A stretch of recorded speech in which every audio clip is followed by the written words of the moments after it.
بسم الله الرحمن الرحيم، وصلى الله على محمد وآله الطيبين الطاهرين.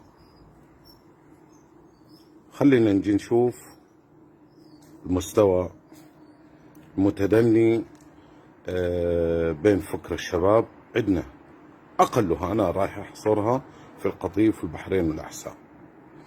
طلبة العلم عندهم متعة، عندنا متعة. أنا ما حصلت ولا أتابع السوالف هذه، زين، وما أريد أتكلم عن نفسي.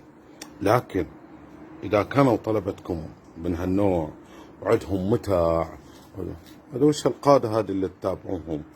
الحين مشايخ القطيف عندهم كذي، يعني هنيئا لكم عجب.